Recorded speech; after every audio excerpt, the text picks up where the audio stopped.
Hey guys, in today's episode, we're going to go over Ahsoka Tano's lightsaber fighting style. Now, I've done a few series on the channel regarding different fighting styles, as well as going over all 7 forms, including the, we could say 7.5, which was the Vapod variant of Form 7. However, today we're going to be going over Ahsoka's form, and it's rather a unique form because she predominantly used the Xian variant of Form 5, which is the other variant of Form 5's So, which is what Anakin used. So it's kind of funny that she chose to use Xian. Now, this is especially evident in her reverse grip style, which we're going to go into great detail later on in this video. This reverse grip is much more defensively oriented, designed for deflecting blaster bolts back to the shooter, as well as being extremely dangerous in close quarter combat. Now, as she matured and became more aggressive in combat, she occasionally shifted towards So, which was Anakin's style, the more offensive variant of Form 5, particularly when engaging in lightsaber to lightsaber combat. Now, Jarai, which is what she used later in the Clone Wars, was adopting the use of 2 lightsabers simultaneously. We see Asajj do this, we've seen Darth Sidious do this in the Clone Wars, and it's something that's actually pretty difficult to do, and Anakin really wasn't all that good at it, as we saw in Episode 2 Attack of the Clones when he fought Dooku and got, pretty much dusted immediately. Now, Jarai is when you're using 2 blades. This allowed Ahsoka to be much more versatile in combat, attacking and defending simultaneously. Now, as for why she didn't use both blades when she was fighting Baylan the very first time, I believe because she wanted to keep one hand open to grab the map. One of Ahsoka's strengths with her lightsaber fighting style was her adaptability. She would modify her style depending on her opponent, often mixing elements from other forms into her primary Xian style. Her nimbleness and agility often reminded observers of the acrobatics associated with Form 4 Ataru, which is another form that I also believe she incorporated. Now, being trained by Anakin really helped her to create a proficiency, or rather develop a proficiency in the lightsaber combat that allowed her to hold her own against various adversaries of all different lightsaber fighting styles, including, of course, seasoned Sith apprentices and Jedi hunters. Now, what makes Ahsoka really unique is that once she left the Jedi Order, her style became even more special and unique, combining her early training with her own experiences and techniques. Now, Ahsoka has a very methodical way of fighting, especially as she aged, and we saw in the Ahsoka show. She's very slow almost. She's not so quick and brash, but when she moves, oh boy, she moves like the wind. Now, the reverse grip is something that we haven't seen too much in Star Wars. We see Starkiller using this, however, his style is very different to Ahsoka's. I would say Starkiller's style is more akin to the lightsaber fighting form of Form 7, and they do both use a reverse grip, which we're going to talk about right now. So what's the advantage and disadvantage of the reverse grip? Now, this is called a ice pick grip or a tanto grip. It's a method of holding a sword or knife where the blade points downwards, essentially kind of holding it the opposite way. The benefits to this are first and foremost close quarters combat. The reverse grip can be useful in very close quarters where there isn't too much room to swing a weapon.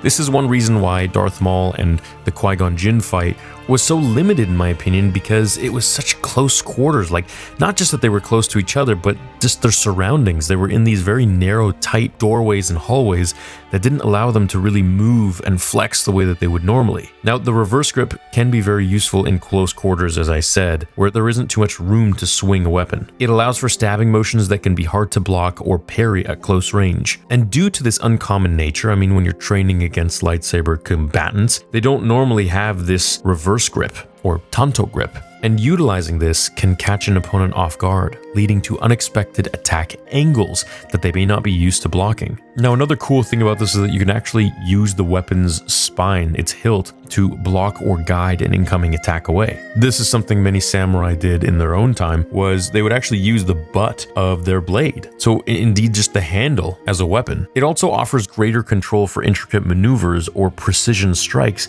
especially with shorter blades. Now, this also makes it harder for opponents to disarm the wielder, especially in grappling or close combat situations. There are disadvantages to this style too. One of the most significant disadvantages is the reduced reach. The wielder might find it hard to attack or defend against an opponent who is using a standard grip, which offers more extended reach. So it kind of helps Ahsoka's case, the fact that she was having this tanto grip, with a much shorter blade called a shoto. Now, overhead and slashing attacks, which can generate considerable power in a standard grip, one of the reasons why Dooku had his his curved lightsaber, are much less potent when using a reverse grip. Not to mention, there is a great risk of injuring oneself with the blade, particularly during fast or complex maneuvers, because well, you're kind of almost stabbing yourself. Now, one reason why I think that Ahsoka used Form 4 was because in the Clone Wars we see her dancing and flipping like crazy. Probably the most acrobatic of all the lightsaber forms, I would say Form 4 takes that position. These users are often seen doing flips and rolls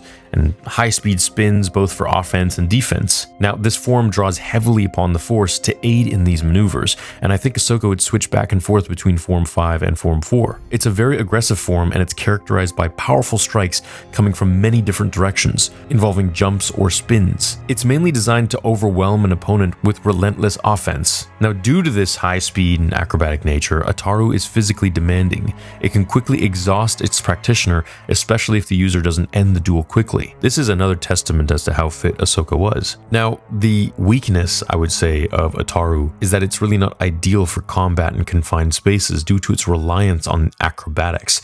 Imagine if you're like in a confined hallway and you're trying to do flips and jumps and everything. It's just not going to work, and then you're out of your tricks. And its emphasis on offense can leave a lot of defensive gaps. Now, Yoda, who is one of the most skilled Form 4 Ataru practitioners out there with a lightsaber, often used its acrobatic techniques in his duels, as seen in his battle against Count Dooku and then Darth Sidious. Now, Qui-Gon was a practitioner also, although his style was somewhat tempered by elements of other forms, but also his age. He was pretty old by the time he died in The Phantom Menace. Now, the cool thing about Ahsoka's Ataru is that she actually picked up and incorporated a lot of Anakin's aggressive and dynamic combat styles, which did borrow elements from various forms, including Ataru. This is why Anakin was just so unbelievably lethal, is that he basically just plugged and played different lightsaber forms into his own thing. Now, Ahsoka's use of two blades, especially the reverse one, the Shoto one, really plays into Ataru's aggressive philosophy, because she was just always having a rapid sequence of strikes. These are some of the brief informations and bits and pieces about Ahsoka's lightsaber fighting style, and just another reason why she was such an adversary warrior to whoever she faced is because her adaptability allowed her to handle a variety of opponents and situations effectively, by either going through Form 5 or Form 4, or whatever other form she wants to create for herself. She was really able to blend these various forms together and make her own fighting style. I would say that Ataru was extremely influencing her fighting style in the Clone Wars, whereas later on she started to transition more to like a Form 5, because she didn't really do all that many flips and crazy stuff in the Ahsoka show. So maybe she mastered it, who knows, and felt that she needs to be a little more zen. That's it. Thanks for watching the video. I hope you enjoyed it, and I'll catch you guys all in the next one. Until then, remember, the Force will be with you always.